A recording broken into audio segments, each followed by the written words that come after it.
He had what many observers consider the most important job in Canadian journalism for 3 decades. Anchor of The National, the CBC's flagship news broadcast. As such, he brought us the news, anchored special events, and had a front row seat to the biggest stories in the world. Some of the stories from that journey have ended up in his new book called Off the Record. Notwithstanding that title, we're going to get Peter Mansbridge on the record about the book, journalism today, and life as a podcaster. And we welcome him to our airwaves from Stratford, Ontario. Peter, it's really good to see you. How you doing? Yeah, I'm doing great, Steve, and it's always great to see you. Thank you. I want to start with, because I know so many people recall about your career, first and foremost, your numerous interviews with prime ministers over the years. And I know you go back to John Diefenbaker, but your first encounter with Dief was a little bit different. And I'm going to ask our director to bring the picture up to show it, because not exactly an interview. You want to tell us what's going on in this picture? That was a great moment for me and for my sister, Wendy, who's in the picture there. That was October of 1958. It was shortly after John Diefenbaker had won his second election, which, as you will recall, or you know, was the big at the time the biggest majority in the history of the country. Now, I wasn't there to interview him. I was there as part of a National Film Board presentation called Michael and Mary Visit the Parliament Buildings. My sister and I had been picked by the NFB to represent Michael and Mary in this tour of the Parliament buildings. It was a week-long venture that culminated in the Prime Minister's office with Prime Minister Diefenbaker, where we spent not long, maybe 15 or 20 minutes. But it was, it was pretty special for two kids like us, and we remembered it. And 20 years later, when I was a parliamentary reporter on Parliament Hill, I took a picture to him, and I said, "Prime Minister," still called him that, even though he was a backbencher at that point, "is there any chance you could sign this for me?" And I handed it to him. He looked at it and he said, "I remember that day." And Dief always had this kind of story about him that he remembered everything: people, places, issues, never forgot a word. And sure enough, he looked at that and I thought, come on, he's making that up. And he said, "I remember that. Your mother was there with you, and she talked about how you just come over from England as immigrants to the country." And we were. And he was right. So sure enough, John Diefenbaker had that ability to recall at the drop of a hat all kinds of things. Quite amazing. Peter, you've told many times the story of how you were discovered. Again, let's bring this other picture up as well. Churchill, Manitoba, there you are, doing your thing. I guess the question today has to be, could a baggage handler at an airport in Churchill ever get the kind of break you got all those years ago today? I somehow doubt it, although, my father always used to say, "You're never going to get a job unless you finish school and go to university." As it turned out for me, by a fluke, I was working at a little airline, Transair. I was 19 years old. Somebody heard me announce the flight in the waiting room, and the guy came over and said, "I'm the manager of the CBC station here in Churchill. I can't get anybody to do this job, the late night job. Would you be interested? You got a great voice." And I said, "Sure, I'd love to do it." So for the first year, I worked both at night for Transair, during the day for Transair and at night for the CBC. Would it happen today? Well, first of all, he wouldn't have had any trouble finding somebody to fill that job, because today, as you know, especially journalism schools are full of people who would go anywhere in the country for a starting position somewhere in some organization across the country, and especially so in the CBC. So I don't think it could happen again, but, stranger things have happened. I know you've probably got a bushel full of honorary degrees from universities all over the place, but I wonder if you ever have moments where you regret that when you were, 17, 18, 19, 20, you didn't go off to university or college like so many other kids did. Oh, yeah, absolutely. I don't say that with any pride that I didn't finish high school and that I didn't get to university. I say it with regret. And I've had the opportunity, as have you, to be a chancellor at a Canadian university. And so on those days of convocation, and you meet these, mostly young kids who have spent so much time over a period of years studying to receive that moment, that degree. And I was always jealous of that fact on Convocation Day, and had so much admiration for them for the hard work they did. Wish I'd done it myself. I'm sure I've had lots of experience, and experience does count for something, but so does attending those classes and learning from professionals who give our younger generation the opportunity to expand their knowledge and learn more. How many years did you do as chancellor at Mount Allison in New Brunswick? 8, 2 terms. 8 years. Huh. And it was, I enjoyed every minute of it. Yeah, that's my brother's alma mater, and I know he's very grateful for your contribution to that place. I want to fast forward to you, or for you right now, because there was a moment in your career when I think we came close to losing you, and that, I'm not talking about death now, I'm talking about going to the States. CBS's Howard Stringer wanted you for their morning show, and this is how you describe it in the book. You say, a few days after that studio test, Howard Stringer called me at home in Toronto. He offered me the job, including a 3-year contract totaling in the millions of dollars. Given that the Canadian dollar was worth about 70 cents to the US dollar at the time, Stringer's offer equaled a sum that stunned me. Keep in mind that at the time, I was making about $150,000 a year at CBC. It seemed, on the face, a no-brainer. Peter, if it was a no-brainer, why didn't you take it? As I said, it's on the face, it seemed like a no-brainer. It was a lot more complicated. And it got even more complicated when Knowlton Nash, who was at that time the anchor of the National, stepped forward and said, look, I don't want you to go. None of us want you to go. And Knowlton had been writing books at the time, and wanted to write a lot more, and said, I'm gonna step away. And I'd love you to take over the role. Now, keep in mind that this was the role at the network that I'd been working at that point for 20 years as a reporter, traveling the world, traveling the country. And suddenly there in front of me was exactly what you described when we signed on, the best job, in as far as I was concerned, in Canadian television journalism, for sure. And was I going to walk away from it just because of money? Just because of, New York and, interviewing, as Mark Starwitz said to me, and you remember that name, one of the greats of Canadian current affairs. Mark said to me, you really want to go away to interview, cooks and actors and jugglers and circus performers? Well, I got to be careful here because, as you know, some of my best friends and my wife are in that category. Indeed. But he said, stay here. You'll be interviewing the biggest names in the world. So I remembered that the place that had given me my start had taken that huge gamble on me back in that airport in Churchill, Manitoba, given me every opportunity over 20 years, given me all kinds of opportunities to travel the world, travel the country. And I was not going to walk away from that. And so that's what eventually decided it. It wasn't the money. I mean, let's face it. It's not like I was selling pencils on the corner. The CBC I was doing very well by the CBC and continue to do well by the CBC in the years ahead. Never made that kind of money that Stringer offered, but nevertheless, I was more than happy with what I did make. I do want to ask you about the road not taken, though, and you and I both know Kevin Newman, who's a guy who's had a great career in Canadian journalism, and did when America called. He went down and he hosted Good Morning America on ABC for a few years. Didn't last long, said all the same things you did. Said, you get to interview the biggest names in the world, Henry Kissinger, presidents, et cetera, for 3 minutes. That was the thing he didn't like. But he says he didn't regret it. He made a lot of money down there, and then he brought whatever he learned down there back to Canada and finished his career and continues to contribute here. Did that ever cross your mind? This is something I can do for a little bit, but ultimately I'll come home. Sure, it did. And listen, like Kevin, and good for him, but he wasn't alone. There are lots of other Canadians who have taken that route, have gone to the States, have done their thing. Some have come back. Others are still there. They're all good friends of mine still, and I talk to them often, as I do to friends of mine at CBS and NBC. Listen, I didn't dwell on it after I left. I never regretted the move.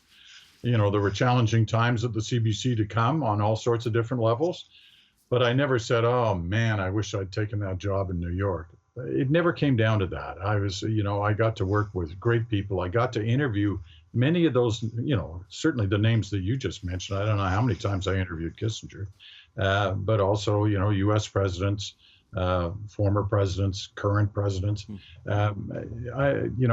I can't complain about the opportunities I've had to interview people, nor have you. Listen, where you are, the people you've interviewed over the many years you've been at TVO and before when you were at CBC, those are banner names too. Okay, I'm turning this interview back towards you now. Thank you very much. This next question is really not meant to be a snarky question, so don't misinterpret it. But you have written the book that you have written. You have written the book that you wanted to write. You did not write the book that I wanted you to write, and that's where I'm picking up here. The book that I want to read, that Peter Mansbridge writes, is the book where he finally tells us everything that he truly, really deeply feels about all those prime ministers that he's interviewed over the years, or those leaders in business, or the stories that he covered, and the real, how should I describe it? The real dirt, Peter, like what you really honest to God thought. Now, why didn't you write that book? That's an awfully snarky question. I don't know. I think you have to read between the lines on some of these things in terms of, how I felt about certain people and how I continue to feel. Listen, my basic feeling about whether they're prime ministers or backbench MPs, the men and women who serve our country in public life, and it could be at the federal level, provincial level, municipal level, deserve a lot more credit than they get. I've been interviewing people in public life for more than 50 years, and the overwhelming majority of those people, not all of them, but the overwhelming majority, were there for one reason, and that was to try and make life better for the rest of us. Now, we may disagree with what they thought and the way they wanted to go about that and the policies that they believed in, but that was their driving force and remains that today. And I have a lot of admiration for that, because so many of these people give up careers in, outside of politics, that in many cases they have the opportunity to make a lot more money. They're with their families as opposed to separated from their families, which can be the case in public life. And they're chased by, people like you and I up and down, hallways and various places, demanding to know the answer to some questions that really have no answer, or they're incapable of answering because of their positions. So I have a lot of respect for them. I don't want to go overboard on that statement, but even those who I disagree with, I always hold back to that thought that, listen, they're there because they believe in the role that they are performing. And we're lucky they do, because that's part of why we live in the kind of system that we live in. And it's worth protecting and, rewarding those with our respect who are in it. I happen to agree with every word you just said, but having said that, I've also had my head bitten off. Yeah, here it comes. I've had my head bitten off by numerous politicians over the years and gotten to some pretty good, I was going to say sure, shouting matches, and I bet you have too. Now, I want to hear about one of those. Tell me about a good knockdown, drag-em-out argument you had at some event or a phone call or whatever with some politician that we'd know. Listen, I had arguments, with many politicians, but in terms of prime ministers, I had arguments with Brian Mulroney at different times. Stephen Harper and I didn't always get along. Jean Chrétien, and Jean Chrétien believed, and so did the people around him, that we'd set him up in a number of town halls during the 1990s. That we deliberately brought in a crowd that was angry and mad at him, to throw, pretty hardball questions at him in the town hall. And was he right about that? No, he was wrong about that. It wasn't hard, to find a crowd of people who were interested. We advertise, as all of us do, to try and attract viewers who felt strongly about different issues, both good and bad, about the government of the day. And then we check those people out to make sure they weren't partisans or, working for another party there deliberately to try and bait the prime minister, in the case of Jean Chrétien. it was just a difficult time. It was the mid 90s. The economy was in difficult shape. There were all kinds of cuts going on. People were suffering. And some of those people who were suffering were in the crowd, and they went after him. The first couple of town halls we did with him were kind of love-ins because he's very engaging. You know him. He can set a crowd at ease, but not when they were upset about the way the direction the country was going. And some of these were liberals. So you had a difficult time there with him, and he wouldn't do an interview with me for a couple of years after that. Eventually, we got back on the same wavelength in terms of having an interview, but he was angry. Okay, let me ask you the question that I know everybody wants to know the answer to, and that is, Peter Mansbridge, do you watch The National on CBC television? Occasionally. I don't watch the news as much as I used to watch the news. Sometimes I'm asleep. I'm an old guy now. And as a result, I get up very early. I'm usually up around 5 in the morning.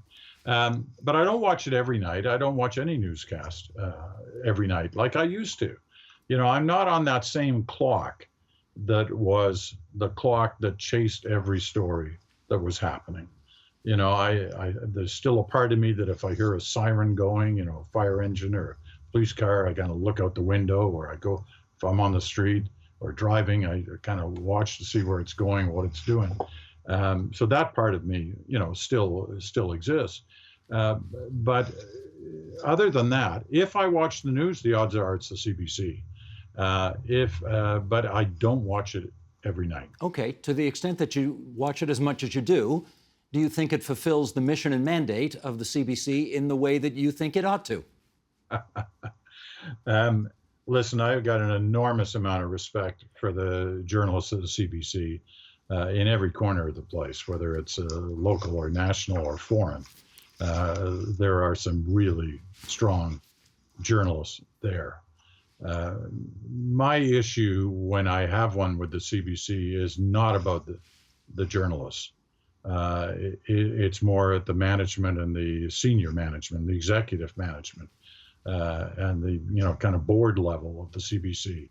That's where I have issues, and that's where I think that every once in a while it's worth reminding them what the mission of the place is and the mandate of the place is, because there are times I worry that it's more focused on trying to earn a buck, aside from the many bucks that it gets from the Parliament of Canada.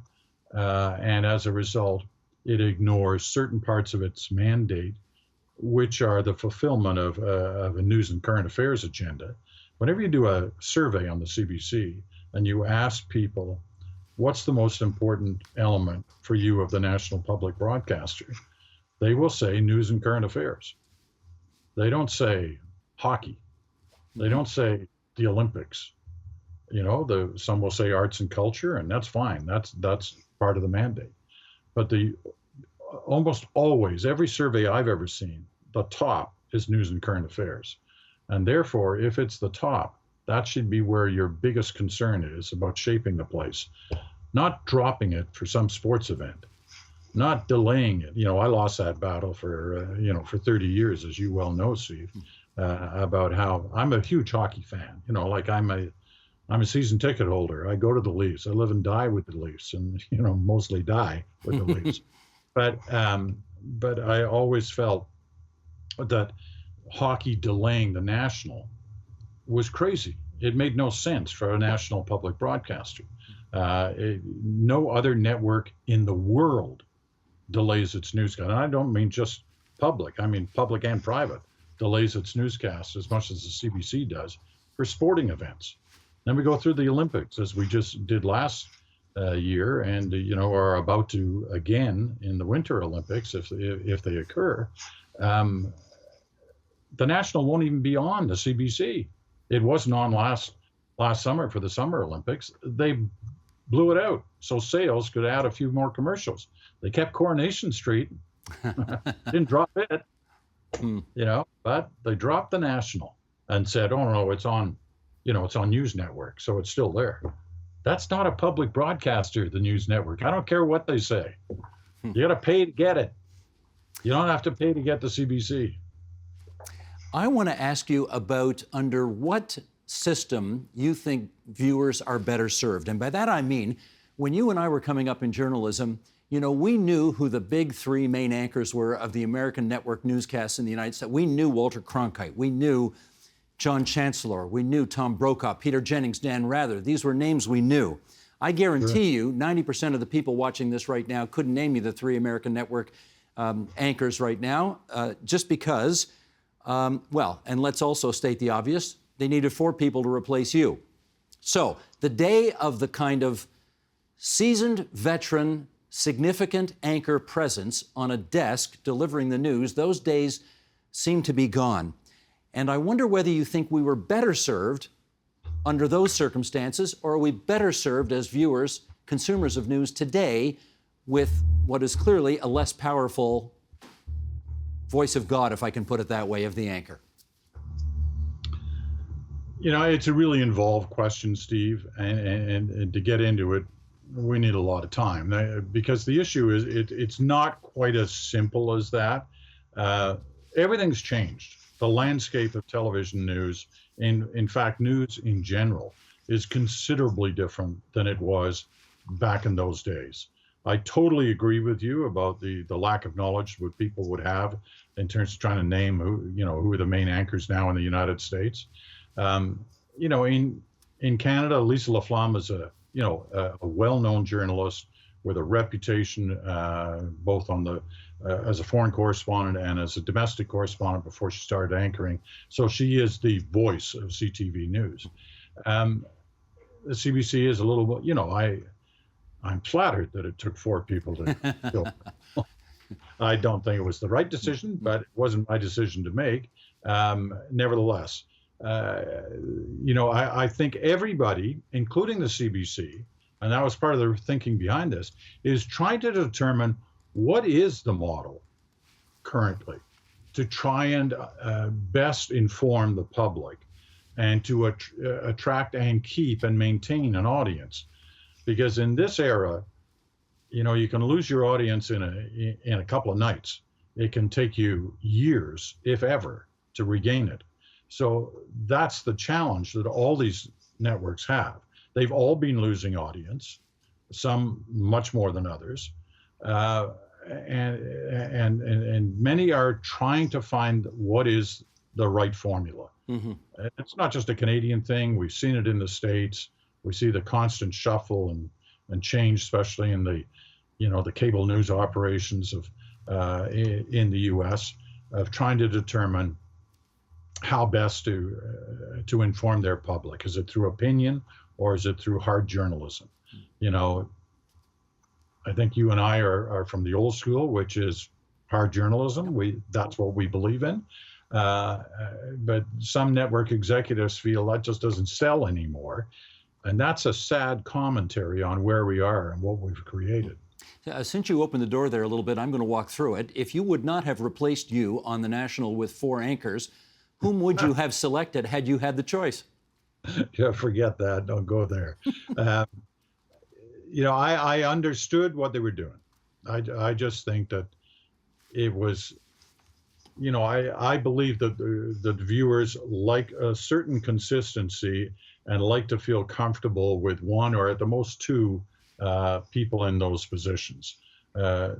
Traditionally, multi-anchor programs at a network level have not worked. Whether you look in the States, whether you look in Canada, whether you look in the UK, hasn't worked. Local, that's different, totally different game. But network level, it's hard. But as I said, everything's changing. And what used to be the model and what we used to consider as it can only be this way has changed and is changing. And where it'll end up, I'm not exactly sure.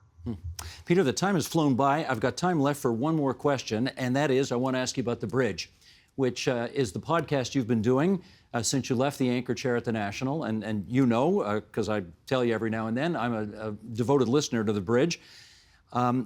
But I guess what I want to know is, how do I ask this without sounding like a complete jerk? You're 73 years old. You could put your feet up. You could do a lot more golfing. You don't have to still be working in daily journalism, even if it is your podcast, and you don't have to put up with CBC management. So why in heaven's name are you doing it?